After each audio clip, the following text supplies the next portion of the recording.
Jordan, as you were watching Texas A&M come back last night and then when he completed it, what were the first things that went through your mind, knowing that you were going to play a team that just came back from a 21-point deficit?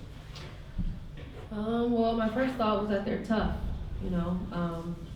Penn was very good. They executed very well, but I thought that Texas A&M just battled and they fought in the fourth quarter, and that's what got them back and made them take the lead. So for us, we have to know that they're not just going to give up. We have to keep punching. We have to keep fighting for 40 minutes. Jordan, it was a little surprising that your coach thought that yesterday's game could be cleaner, this, that, and I think when you guys won by the margin you did. But when you go back and look at the tape, where do you think you guys could really clean up going into the second round? I think defensive rebounding is something that we need to work on. I think Boise State got too many O boards on us, especially in the second half. So that's something that we really need to focus on, especially against Texas A&M because they have two great rebounders. And also just cleaning up our turnovers, I thought, and also execution, I thought, in the second half. We had to do a much better job of moving the ball around and making sure it doesn't just stay stagnant. So yeah, turnovers and offensive execution and defensive rebounding is what we need to clean up.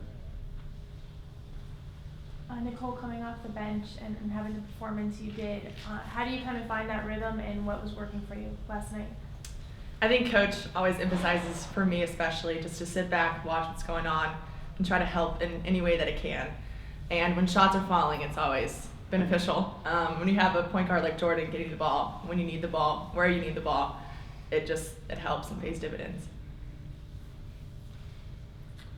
Carrie, yesterday your team shot just about, I believe, 56% from three-point range. It's going to be obviously difficult for any team to do that 2 games in a row. Assuming that you're back to earth on that, what are the biggest keys to winning this game tomorrow? Yeah, that was a lot of fun. I think we always try to get the ball to Mo. It's one of our big emphasis always, and we always try to run in transition as well and get layups for Kennedy and Jordan and for Kelly. So I think just continuing to run, try to get down the floor and get easy shots, get the ball inside to Mo, and then she's able to kick it out to us to hit shots. Hopefully we can knock them down again. Jordan, are you expecting a fast-paced game, both teams trying to run? Yes, I think both teams are super athletic. Both teams can run. So it's probably going to be like that in the first half. In the second half, it's probably going to be offensive execution, half-court sets. So, I mean, it's going to be an up-and-down game throughout, but I just think that's what's going to happen first half, just trying to get after it, and then the second half, depending on how the game is going, whether it's going to slow down or keep up tempo. But I'm assuming that's what it's going to be like. Carrie, it was like you guys couldn't miss. I mean, you didn't miss for the first 5 shots yesterday. Mm-hmm. How do you come out with that kind of same energy for the second game? I mean, we all want to win. We're at home. We enjoy being at home. We want to be able to keep playing another 40 minutes. So I think we're just fired up, and I think we'll be the same tomorrow. Jordan, do you expect to guard Knox? Do you have any idea if you'll be on Knox and she'll be on you? I have no idea. We're going to find out in a couple minutes what the game plan is, but yeah, I don't know. I would assume, but I just have to wait and see what Coach says. You talked about that matchup yesterday, assuming that they were going to win. What do you think now, knowing that it's going to happen? She averages, I think, 9 assists a game. Well, I mean, it's going to be about what point guard can control the game better, and what point guard can get their teammates involved the most. I mean, we love to pass the ball, both of us, and we take over when we need to. So it's going to be a fun matchup. But yeah, I can't say what's going to happen because the game hasn't been started yet. We don't know the game plan, but I know it's going to be very exciting. So. Nicole, if you watched that game with A&M last night, mm-hmm. I don't see how you can really prepare for that A&M team for the first 3 quarters. They played so poorly, but yet you really can't prepare for that one in the fourth quarter that was pressing all the time, and they can't do that for a whole game. So how do you watch that game and try to use it as a skill for playing for them the second time tomorrow? I mean, people are going to play their best basketball, especially coming down in the second round. And A&M has always kind of been a pressure-oriented team. They love to rebound. They can guard straight up. And I just think we have to be ready for anything and everything. And especially with us, if we're ready for pressure, we can be ready for whichever team we get. We just have to focus on us, and we have to be the same team consistently throughout. Your guys' coach, you guys were up by 20, and your coach still pulled Monique aside once and looked like she kind of like let her have it a little bit. What's that like from a coach when you're up 20 and she's still pushing you to do more, to be better? Sorry, anybody. I think that's what we want. You know, we want to be the best team we can possibly be, and that's what we're about. Is growth mindset is our phrase in our program, and we just want to keep growing. Like every single minute, we're playing basketball, every single practice, and so we don't want to settle for being okay and beating them by 20. If we can beat them by 40, that's what we should do.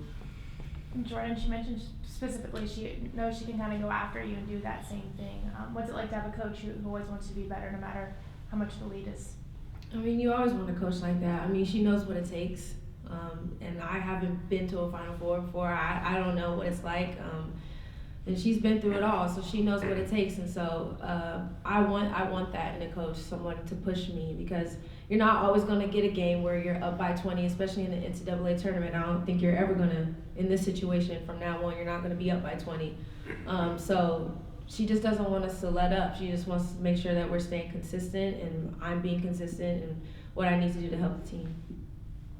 Coach, what did Texas A&M's rather unlikely and impressive comeback tell you about that team?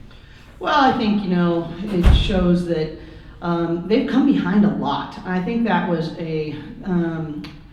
you saw that they referenced that in their own minds, that they were never down and out. They might have been down, but they never thought they were out. And, I've coached against Gary Blair and Bob Starkey for years and years and years, and I just kept saying to myself, there's a run coming, there's a run coming. I mean, they're really, they're good athletes, good team. That talk about coaches who have been through the wars. I mean, they know how to get things done and put their kids in great positions to be successful. But, I think it's an overused phrase, but they showed incredible perseverance. They showed incredible toughness, really middling more than anything else, because, boy, Penn played well. And so my heart broke for them and their coach, but I thought it did say a lot about the mental toughness of Texas A&M.